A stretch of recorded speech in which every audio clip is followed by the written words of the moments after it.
a good thing. So Jay, what's next on the Well, schedule? I guess we're gonna jockey the schedule around here a little bit. So if you haven't checked it on the KansasFest website yet, go out and check that. So I'm actually going to do my presentation, which is a modern SF, just something that I bought and found on the internet to solve a problem. And then I think we're going to talk about some of the show and tell retro acquisitions that we've done, and we're probably going to encourage or want to encourage people out there to do it, and they can do it in my one from this afternoon, the Graham Modern SFX Power channel out there. Just some of the cool things that people have bought. And then we're going to go into a 15-minute break, and then we're going to go and talk about the state of the KansasFest with the organizing committee. So we're going to mix things up a little bit here. And That sounds great, Jay. All right, well, let me introduce you. So we have our very own Jay Graham, and Jay's been involved in the community for many, many years now. He's a newer member of the committee, but we definitely appreciate him joining us and helping us out. And he is going to tell us about the power to the past. So take it away, Jay. All righty, let me go ahead and share my screen here. And if somebody can just tell me that they're seeing everything.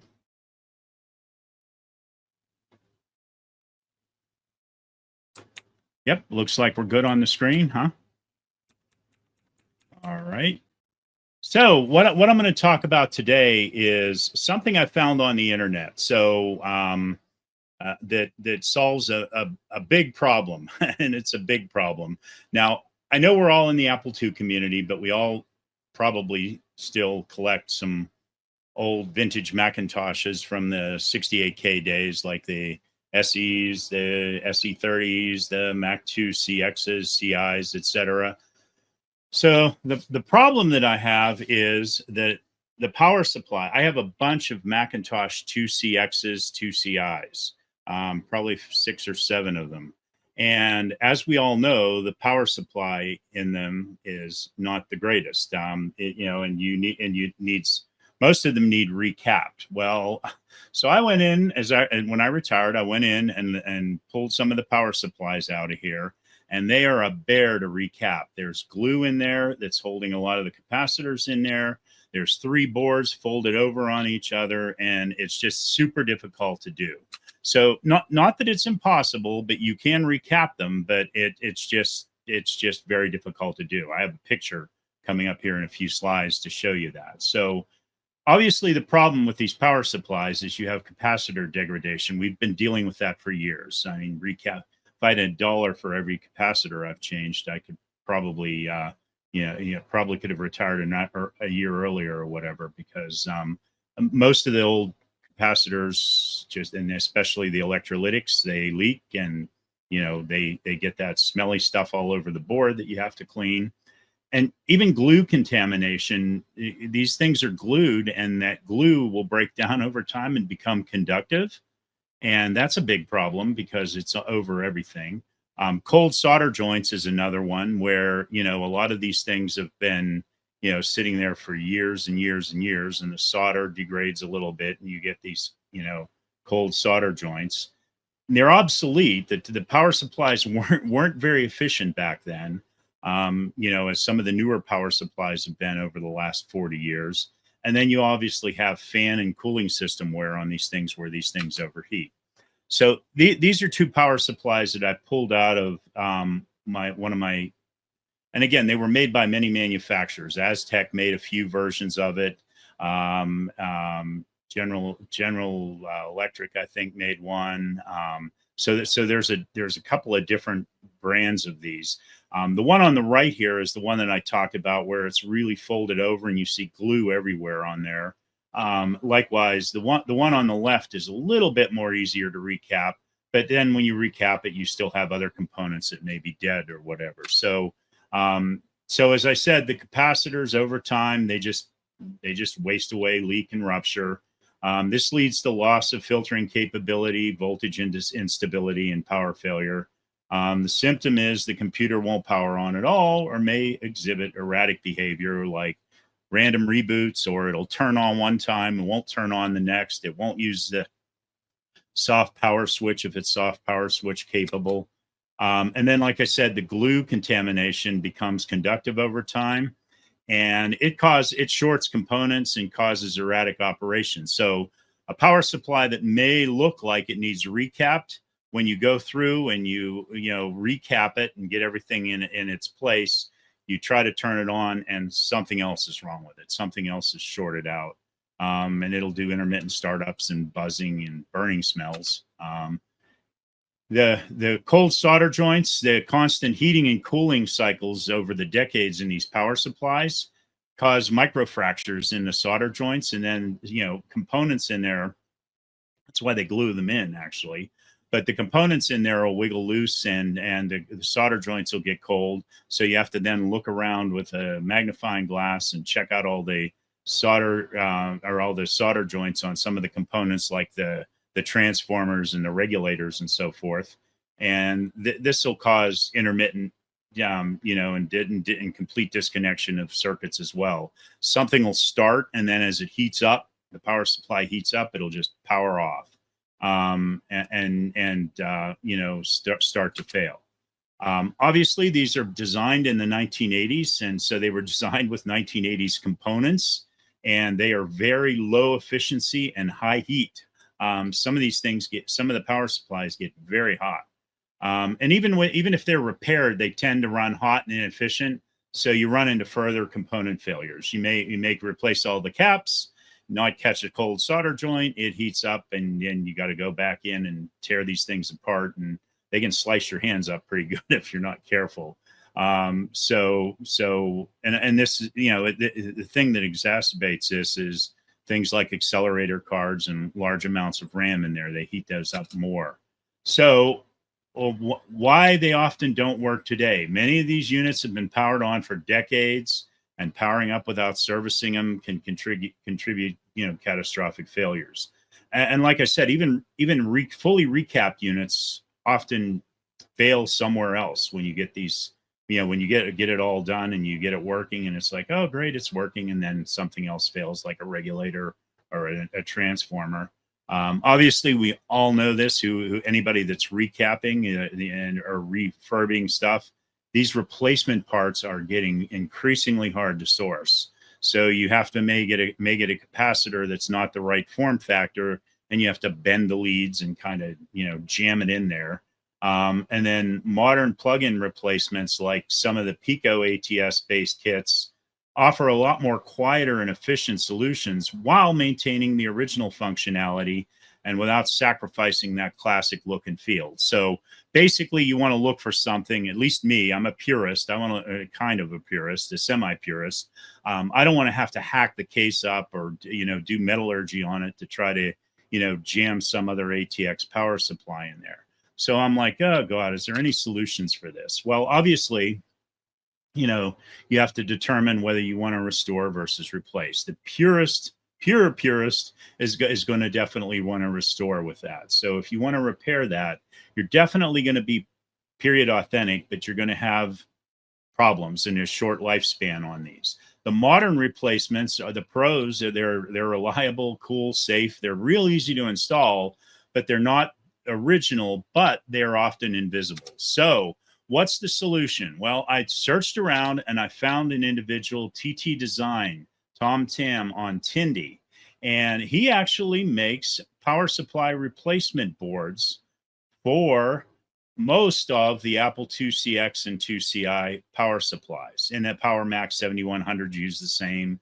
Then their 2VX, I think, uses the same. So this power supply is in use by a wide variety of the Apple Macs. So this is one, for example, for the Aztec 15831 power supply, and he has them on his site. I'll show you here in a minute. Has them on his site, and they tell you exactly what power supply they fit in. But you'll notice that you have the original plug, that weird Molex plug, and you pop the old board out, the old plug out. That plug goes in. The board screws in real nice on top. and you just have to purchase. The only thing that's not included is a micro ATX power supply, which you can get on Amazon for about 25 bucks. So here's another one of the Aztec power supplies. So he not only makes one that is original spec, but he makes one that has a little more oomph in it. So if you're going to put accelerator cards and so forth in it, has a little more wattage. So it's a little more expensive, but it has a little more wattage on it. And then there's one for the red Aztec label. I have 3 of these, so I bought 3 of these in there. You'll notice in the lower left of the picture, the plug is plug compatible. It's the same, and it basically plugs in. And this is the one with the micro ATX power supply installed. And here's the one that I had, and just to show you, you've got the thing. I leave the paper in there so that there's no shorts or anything like that. It probably isn't going to be because the board bolts on top, but then there's a piece of paper that'll go over top of this. So this is the power supply, the micro ATX with the 12 volt connector on it, braided connector on it, and then the power supply. So again, these are like 28 bucks. You can use most any Microsoft or micro ATX power supply. And then you basically plug the micro ATX power supply in and then move the braided connector over to a jack that's on the board. You take this connector, connect it up to it, and you cram it all back into the case. It fits in. You have to maneuver it a little bit, but it fits in there pretty easily.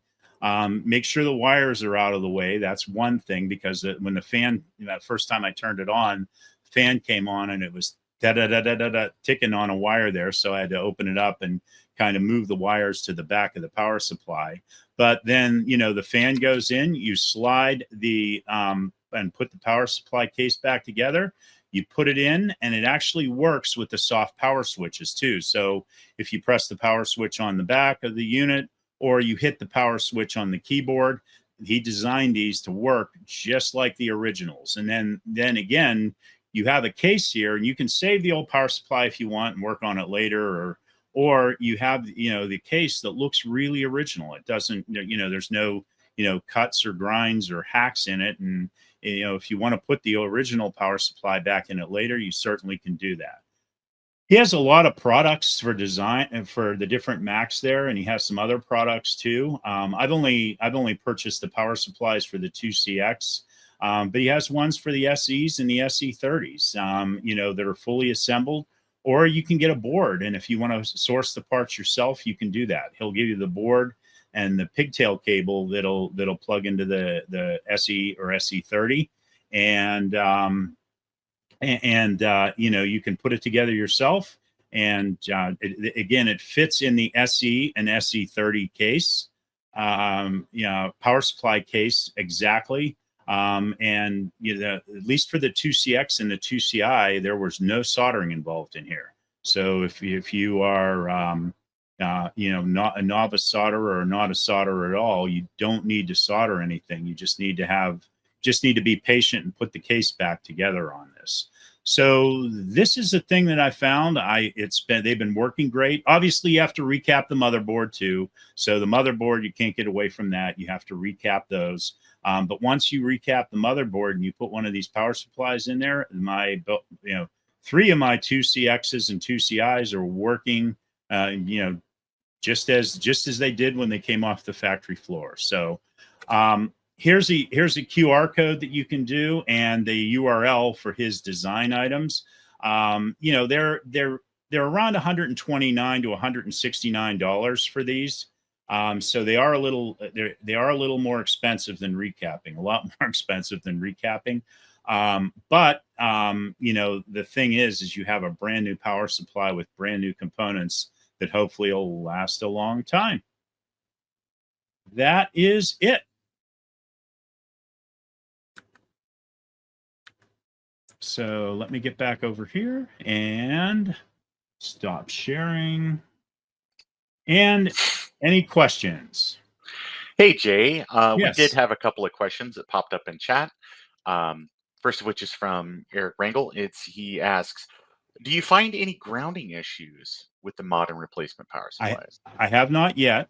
You know, I was a little worried about that, but I have not yet. So I know that the power supplies, when you screw it into the power supply, the screw holes are metal, you know, bare metal, and they're grounded on there, so it will ground it to the case. So I have not found any yet, but we'll see.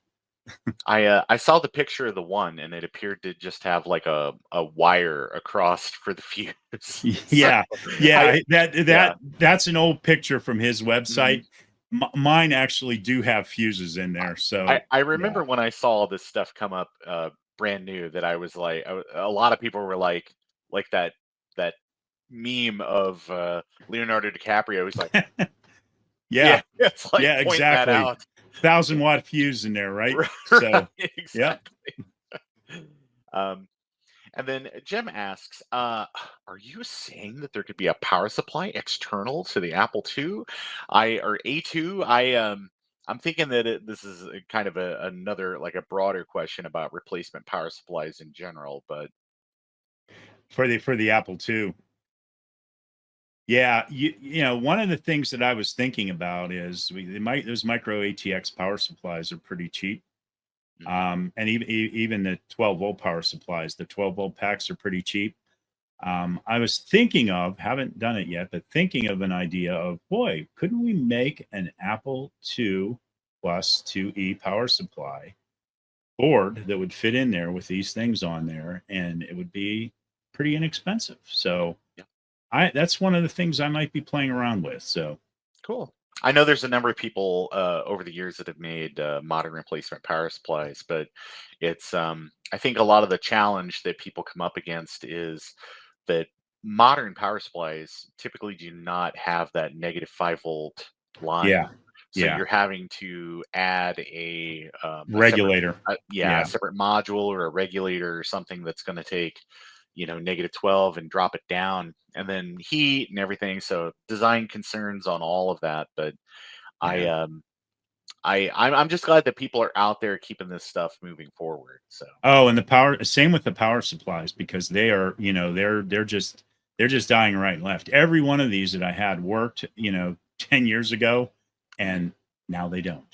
Yeah, Kevin says, I can't speak to the quality because I recapped my original power supply, but React Micro has a modern power Yep. supply that basically replaces the guts for the Apple II series, and it looks really good. Absolutely. Yeah, absolutely. I have a few of those and they work really good. And they work on the Apple III too. So Yeah, he has an Apple III kit that I you think that can, they did a presentation a number of years ago, yeah. kind of about that too. Yeah, So very, very good power supplies. yeah. Well, Jay, that appears to be all the questions for the segment. I want to thank you so much for bringing us up to date on some of that new hardware.